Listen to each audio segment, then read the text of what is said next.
As Flint prosecutors and investigators discovered the lack of phone messages and Snyder's questionable internal investigations, they were also waging a 3-year behind-the-scenes legal battle with Governor Snyder and his attorneys.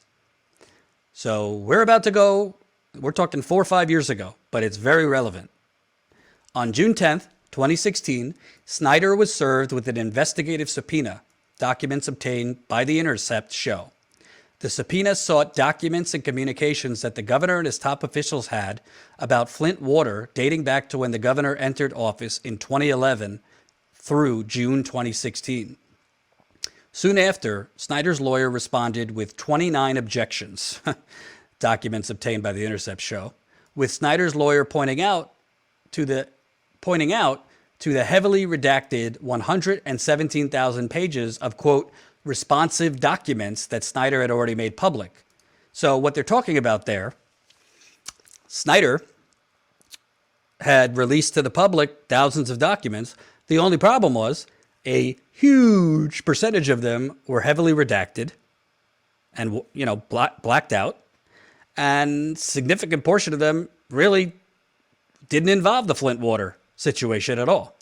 So the 100,000 documents he released, you couldn't see what half of them said, and the stuff you could see had no bearing on the Flint water crisis. But the governor's attorney filed 29 objections pointing to the insufficient documents he had released publicly. And by the way, the media had criticized the documents he made public, pointing out that they were heavily redacted. And a lot of the stuff he released had nothing to do with the Flint water crisis. Back to the story. A few months later, in the fall of 2016, Snyder, with no court order in place that compelled him to provide the documents criminal investigators sought, continued to withhold the majority of documents and communications that he was subpoenaed for months earlier, according to multiple sources familiar with the criminal investigation and documents obtained by The Intercept.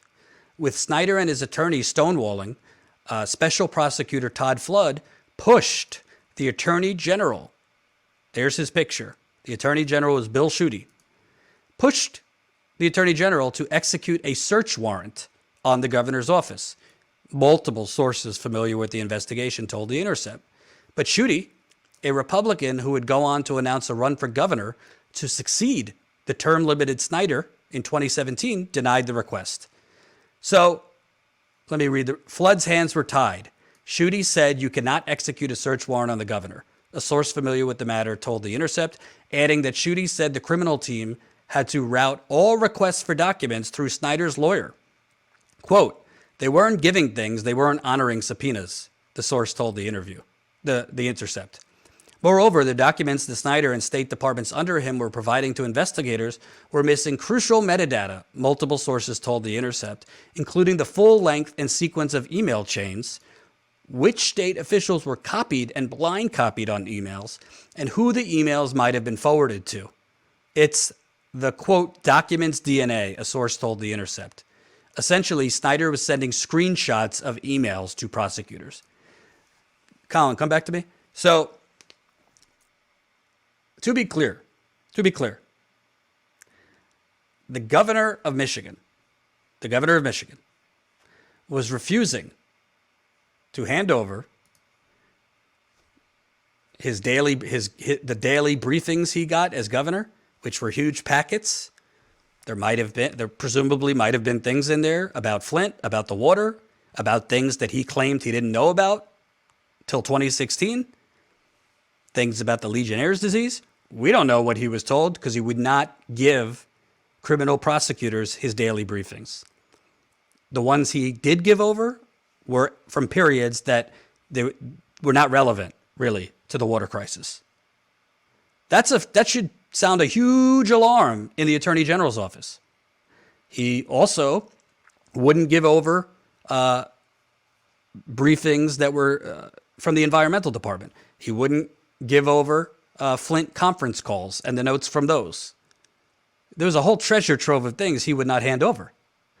I've spoken with a few lawyers. That's obstruction of justice. And what makes it equally corrupt, and this is part of the story that gets a little complicated, but it's important.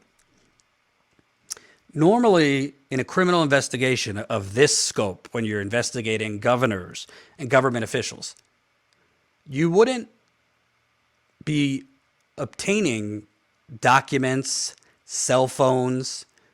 You wouldn't be asking the people you're investigating to hand over those documents, to hand over those cell phones, to hand over those laptops.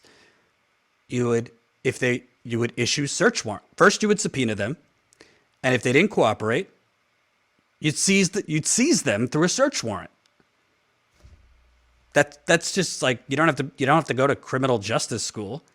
You would issue a search warrant and seize the documents, the computers that hold the documents, the emails, all of that. But the Republican Attorney General at the time,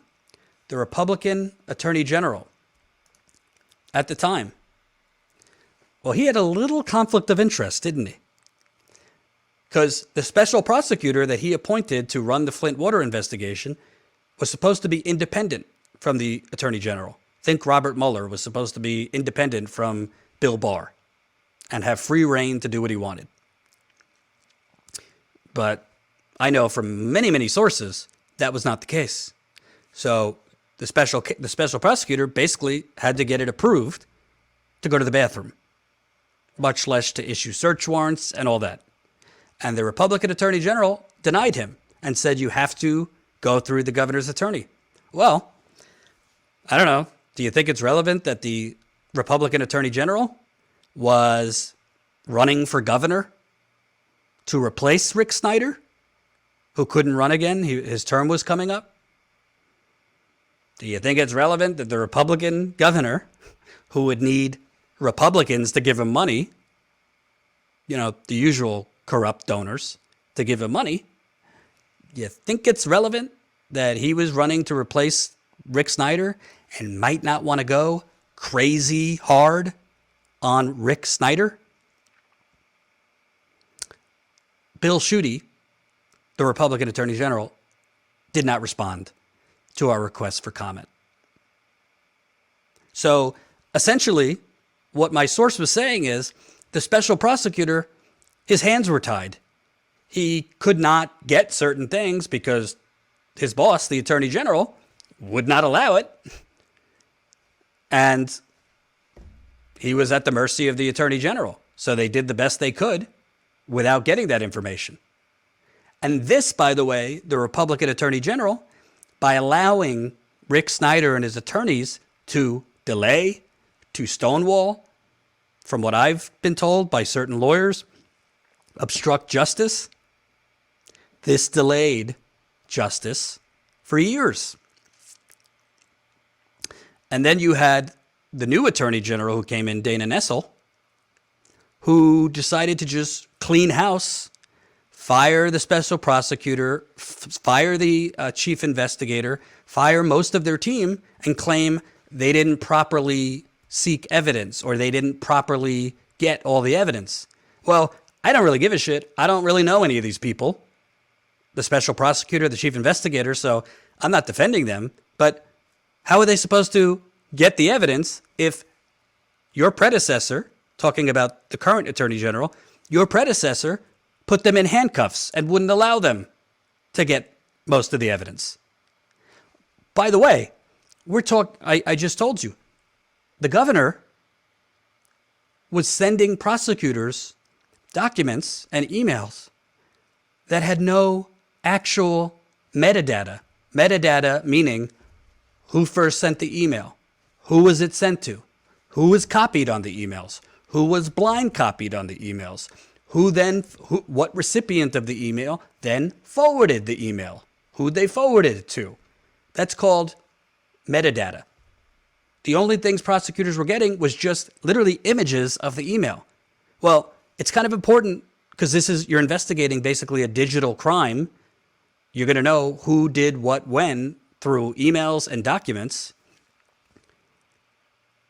How do you investigate that if you don't know everybody that an email was sent to. You don't know who was copied. You don't know who was blind copied. You don't know which recipients forwarded it, and you don't know who they forwarded it to.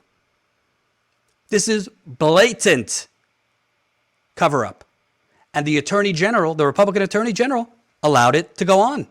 He wouldn't allow them to issue a search warrant and just take Snyder's devices, which, by the way, to Attorney General Dana Nessel's credit, when she came into office, her prosecutors seized. They issued a search warrant and they seized Snyder's cell phones.